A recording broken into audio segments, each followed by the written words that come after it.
All right, guys, we're out here, Fayette County, waiting on a contractor to get here. We had a sign break, a wire that holds some overhead signs up. It snapped the other day in the wind, so waiting on the contractor. Talk a little bit about Georgia, Alabama game coming up on Monday night. Man, it's gonna be exciting. I mean, it really is. You got a great Georgia team and a resilient Alabama team lining up. Some of the advantages Georgia's going to have is Alabama has a couple of offensive linemen banged up.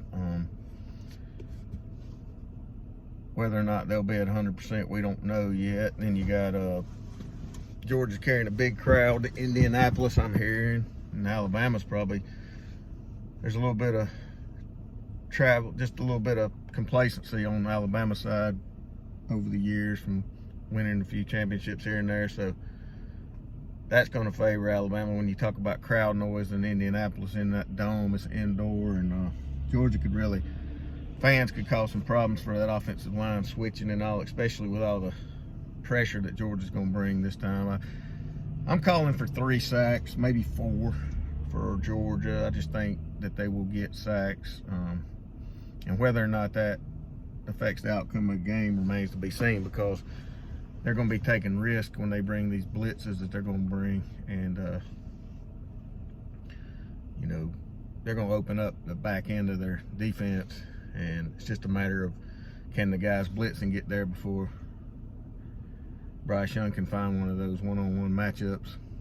And that remains to be seen. But that's a benefit to Georgia, the offensive line of Alabama, the crowd noise. They're healthy. Pickens may be more of a factor. So I'm expecting, on offense, I'm expecting Stetson Bennett to drive the ball down the field more. They were able to draw some pass interferences and move the ball quite well when he took shots down the field against Alabama last time. So I expect him to do that again. I mean, they were penalties that needed to be called. There wasn't anything wrong with it, and he just took shots. Alabama defenders, they don't really know how to turn around and hunt the ball sometimes, and they just grab the receiver. I'm like, you know, when they're playing that man-to-man. So that's something I expect Stetson to do. So that'll either make or break his day in a way. If he makes some bad decisions and throws some long picks, or take some shots and hit some bombs, or, you know, draw some penalties. That's what I would probably expect to see him do. Running the ball, I don't think he'll run it that much. Kirby alludes to his running ability, but it is good, but it's not anything that's going to break the back of a defense. And then Alabama's defense, as far as Georgia's offense versus Alabama's defense, the advantage Alabama has there is that, you know, you're going up against Stetson Bennett versus somebody else that makes more plays. So I see that as an advantage for Alabama, to where win, lose, or draw, you know, Georgia did it with one arm tied behind their back. It's going to be my statement no matter what. I stand behind that. I said it in October, November. You can go back and watch the video, and I'm saying it now. But we've run that narrative in the ground. So the players that scare me on Georgia are James Cook and Brock Bowers. Those are the two that really scare me. James Cook especially. I know Bowers is more flashy, but he's more dependent on Stetson getting him the ball, whereas James Cook can run or catch the short passes, which are really hard to defend. So those are the narratives of the game.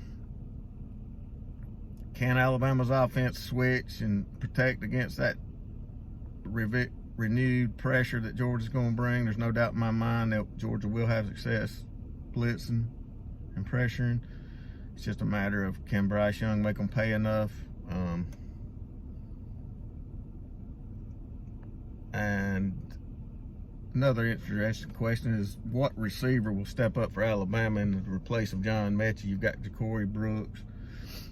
He's done an okay job. He's made a couple of long catches, and that's good. Slade Bolden made a couple of catches. So it'll be interesting. I really don't have a good feel for the game this time. Definitely think it'll be closer, but I'm just going to watch it. Like I said, Alabama's playing with house money in a way because this wasn't even their year. This is Georgia's year, and Georgia has a shot to overwhelm Alabama's offensive line, and we'll just have to see if that comes to pass. So, looking forward to a good game.